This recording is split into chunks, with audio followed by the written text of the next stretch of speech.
Le jeu en vaut-il la chandelle? Vaut-il la peine d'insister? Conseil du Padre Pio dans la vidéo qui vient. Chers amis fidèles du Padre Pio, bonjour, mon nom est Jean Goyard et vous assistez au programme sur les pas du Padre Pio.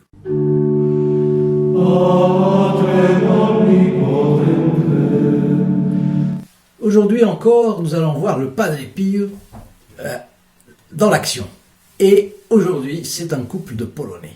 Un couple de Polonais qui vit en Angleterre et qui est sur le point de prendre une décision cruciale. Cruciale pour ce couple, ça allait conditionner toute l'orientation de sa vie. Alors, ne sachant pas par quel chemin prendre, ne sachant pas quel chemin prendre entre les arguments pour et les arguments contre qui s'entrechoquaient, bon, finalement, le mari et la femme se trouvaient totalement désemparés. C'est alors qu'ils ont appris, par un ami, que le Padre Pio existait, que ses conseils étaient sages, que de nombreux témoins affirmaient en plus qu'il y avait beaucoup de miracles autour de lui. On pouvait lui écrire en plus et il répondrait, et il comprendrait les situations, il comprenait les situations et il donnerait le bon conseil, le conseil qu'il fallait. Alors, notre ménage polonais a écrit au Padre Pio. Mais il n'a pas reçu de réponse. Mais vous allez dire comme moi, le Padre Pio répondait toujours. Que s'est-il passé? Peut-être une des personnes chargées de son secrétariat a-t-elle commis une négligence? A-t-elle omis de transmettre le message? Bref, on ne sait pas. Quelqu'un a peut-être été négligent. Vous voyez l'importance de ne pas négliger ses obligations. Si ces Polonais n'avaient pas persévéré, ils auraient pu manquer une occasion en or de s'approcher du Padre Pio, donc de l'Église, de devenir de meilleurs fidèles, de devenir peut-être des militants de la dévotion au Padre Pio, qui sait? Et si nous négligeons d'agir pour le Padre Pio, eh bien c'est la même chose. Il y aura des gens, il y aura des âmes qui échapperont au Padre Pio. Et oui, c'est vrai pour moi, c'est vrai pour tout le monde. Qui sait si nous pouvons perdre une occasion d'apostolat avec une âme qui en a besoin. Alors si vous sentez l'inspiration de faire quelque chose pour la chaîne, faites-le. Par exemple, le partage. Qu'est-ce que cela coûte de faire un partage de vidéo? Quelques clics à votre table, chez vous, tranquille. Et vous avez la possibilité d'un geste militant en partageant des vidéos du Padre Pio. Vous allez propulser cela à tous les coins de la terre. Mais c'est enthousiasmant cela. Et vous savez que notre chaîne a beaucoup de mal à faire tout cela, parce que, je vous l'ai dit l'autre jour, 5000 messages, 5000 emails auxquels nous avons été obligés de répondre sur les 9 mois qui viennent de se passer. Donc, c'est un travail colossal. Eh bien, vous pouvez multiplier cela, voyez. Et alors, c'est là que je vous engage le plus possible à partager. Il y a plusieurs thèmes dans les 190 ou 195 vidéos qu'il y a eu. Vous pouvez en choisir, vous pouvez les partager et faire du bien, faire connaître le Padre Pio à grande échelle. À grande échelle. L'autre jour, nous étions 43 000, aujourd'hui, nous sommes déjà 46 000. Vous voyez comme ça va vite. Alors, surtout, n'oubliez pas que lorsque vous partagez une vidéo, vous rentrez instantanément dans les intentions du prêtre qui célèbre la Bresse une fois par semaine pour nous, le vendredi à midi. Et la personne à laquelle vous partagez la vidéo entre également dans cette messe, dans les intentions de cette messe. Ce qui fait que vous avez de cette façon la possibilité énorme de faire un cadeau en or. Une messe, un cadeau en or à quelqu'un qui vous est cher. Alors, ne manquez pas cela pour faute d'un clic, n'est-ce pas? Bon. Alors, je suis en train, vous avez vu que le cadre est différent aujourd'hui parce que je suis chez un ami, et un ami qui a même une statue du Padre Pio différente, mais il a la dévotion au Padre Pio. Je ferme la parenthèse et je vous dis que si vous ne l'êtes pas encore, vous pouvez vous abonner en cliquant sur le bouton approprié dans la description de cette vidéo, ici en bas, et d'actionner la clochette. Vous ne perdrez ainsi aucun des fioletti du Padre Pio que nous vous offrons chaque matin sur cette chaîne, et en plus, vous aussi, vous gagnerez le bénéfice d'une messe, une seulement cette fois-ci. Ceux qui partagent gagnent une fois par semaine, s'ils partagent une fois par semaine, une messe pour eux, mais vous, ce sera la messe qui suit immédiatement votre clic d'abonnement. C'est mon cadeau de bienvenue. Bon, donc, revenons à nos Polonais. Pressés par le temps, ils finissent par entreprendre le voyage de San Giovanni Rotondo. On va voir le Padre Pio en personne. Bon. Et c'est un long chemin. Depuis Londres jusque dans la région italienne des Pouilles, vous imaginez. Il passe par la Suisse, il s'arrête à Berne, et là, il se demande si cela vaut la peine de continuer. Est-ce que ce frère Pio, n'aura pas à obéir à ses supérieurs? Il va être obligé, tout moine doit demander l'autorisation. Finalement, est-ce qu'il va nous recevoir? Après tout, n'était-ce pas trop osé de partir sur les routes sans aucun rendez-vous? Non, finalement, non. Ils arrivent à la conclusion, le Padre Pio ne sera sans doute pas disponible. Qu'est-ce que c'est que tout ça? Les tentations. C'est les tentations du diable, le malin qui s'est mis là-dedans. Pourquoi?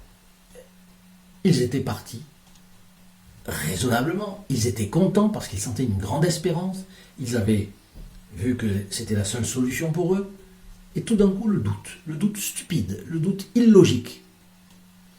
Ils avaient pris une décision en fonction d'un raisonnement bien logique, et pourquoi s'arrêter au gré du vent et du vent des tentations?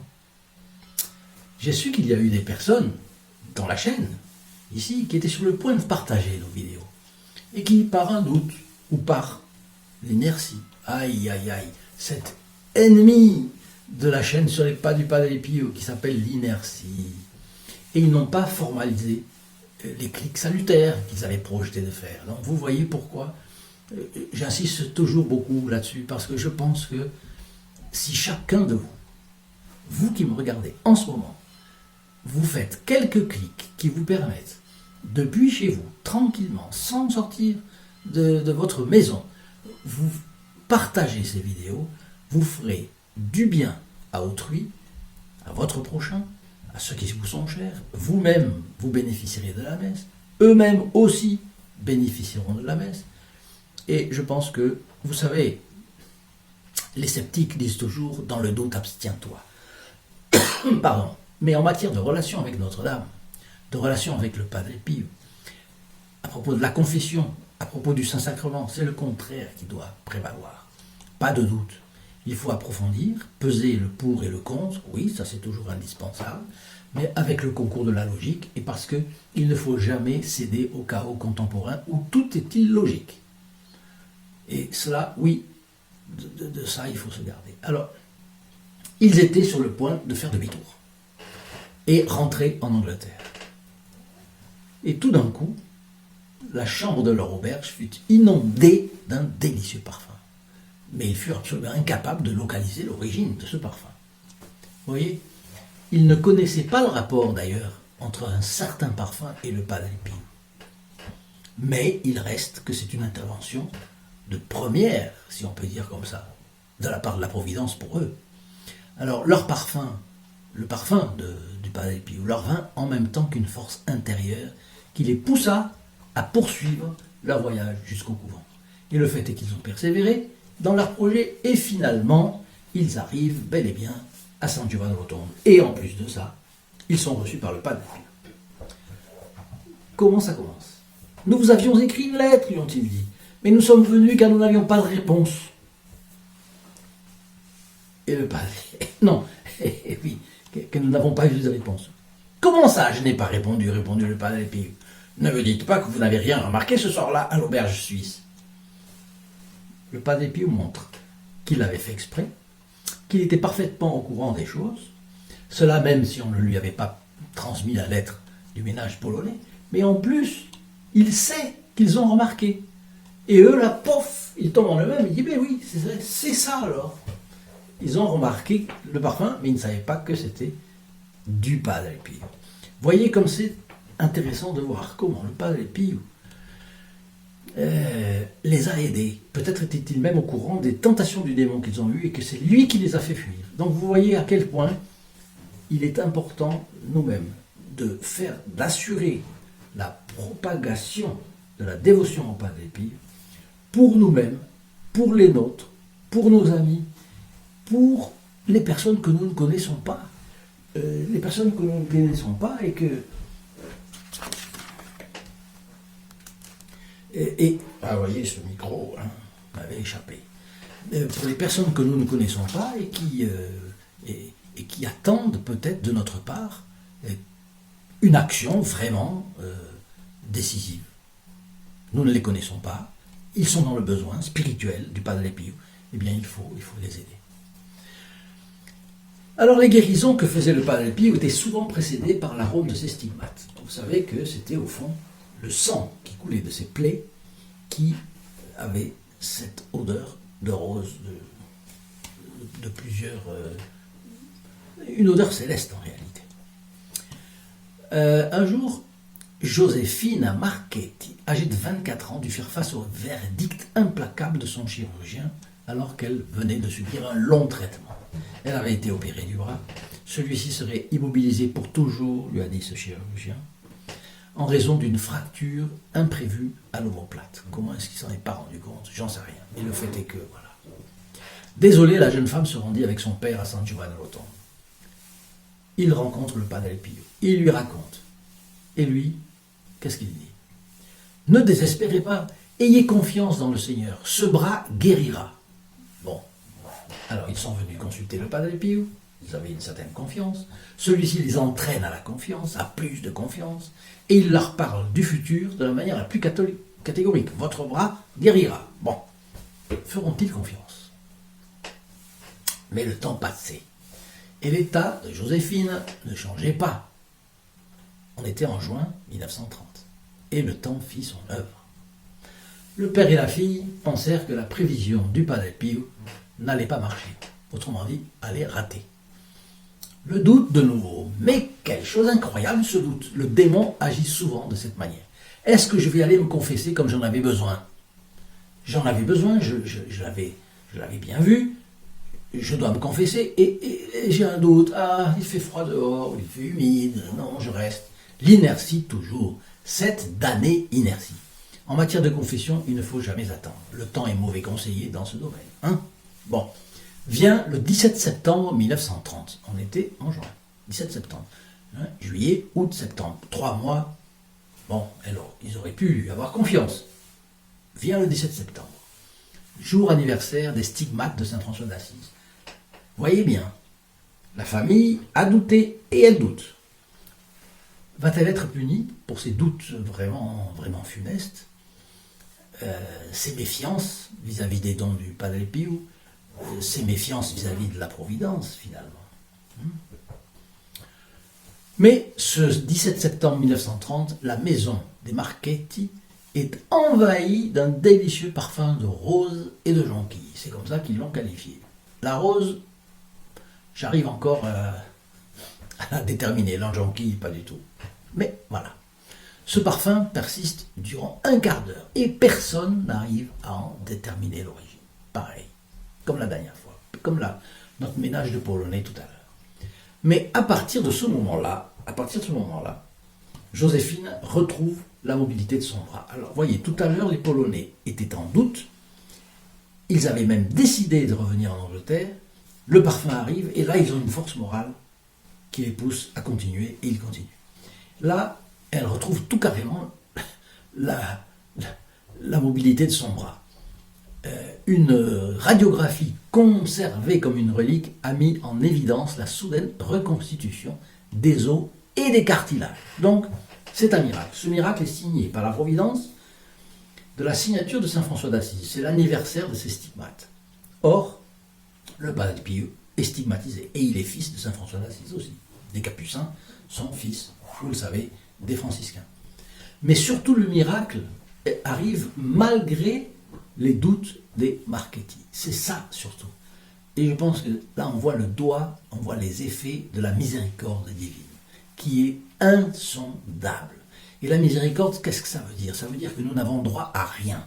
Nous sommes des misérables, nous sommes des pécheurs, mais nous sommes des criminels.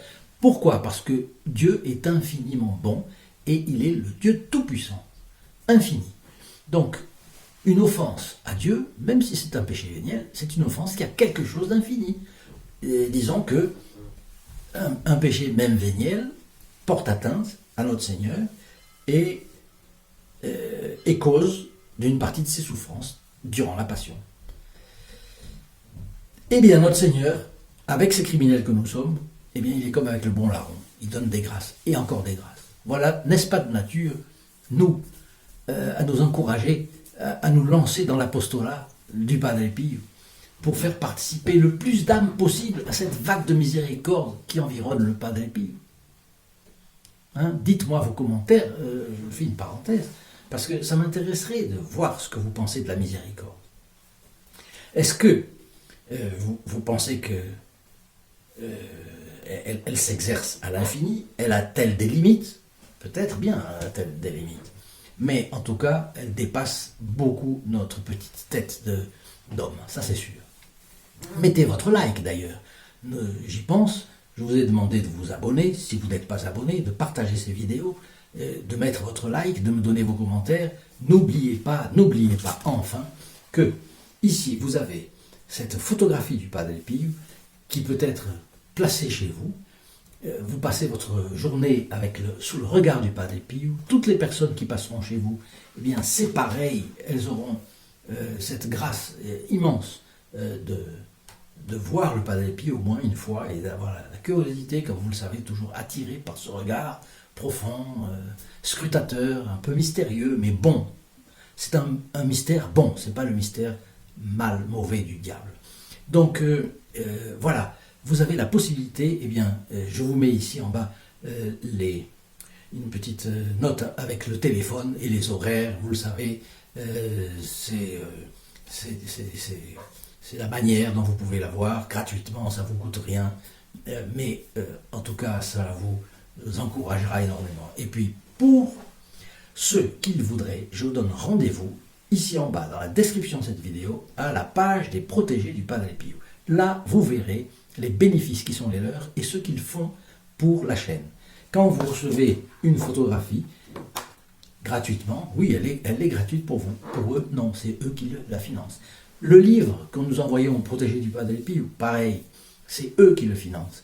Tout a été financé par eux, ce groupe des protégés du Padre Pio, qui est si important pour notre chaîne, mais surtout, et qui permet que le Padre Pio arrive à tellement d'abonnés à notre chaîne dans tout le monde francophone. Donc, chers amis, si vous avez aimé cette vidéo, mettez votre like et puis je vous laisse avec la bénédiction du Padre Pio. À demain, au revoir. In nome del Padre, del Figliolo e dello Spirito Santo, e così sia. Sia lodato Gesù e Maria, e